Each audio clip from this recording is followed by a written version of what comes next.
Ang susunod na programa ay rated PG. Ito ay nangangailangan ng patnubay at gabay ng magulang para sa mga batang manonood.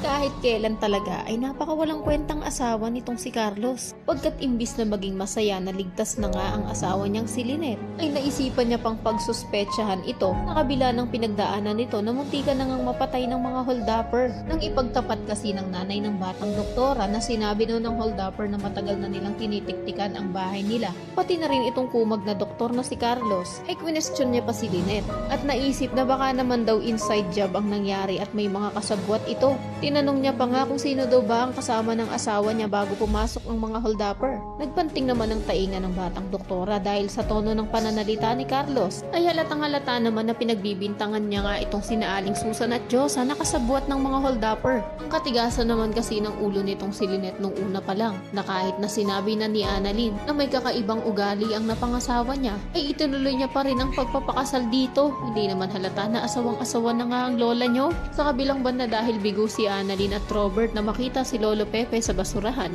ay ipinaalam niya na rin kay Lynette ang tungkol dito. Gulat na gulat pa nga si Lynette pagkat wala silang ideya na nakidnap pala itong matanda. Ngunit sa kabila nun ay hindi rin naman alam ni Annalyn na muntikan na ngang mamatay ang nanay niya. Pagkat hindi rin naman sinabi ni Lynette sa batang doktora ang kalagayan niya pagkat ayaw niya nang dumagdag pa sa mga problema at isipin nito.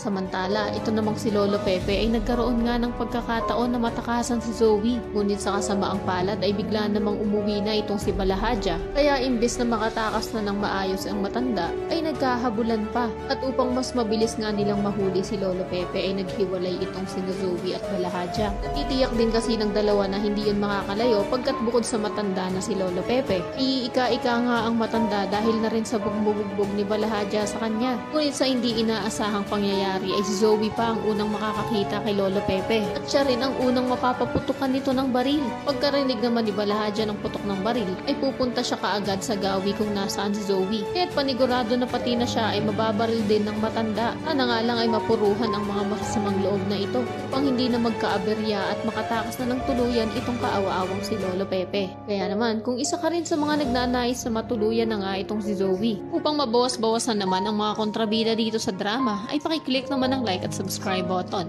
Maaari ka ring mag-iwan ng komento sa ibaba para sa iyong mga saloobin at suggestion. Maraming salamat sa iyong panonood.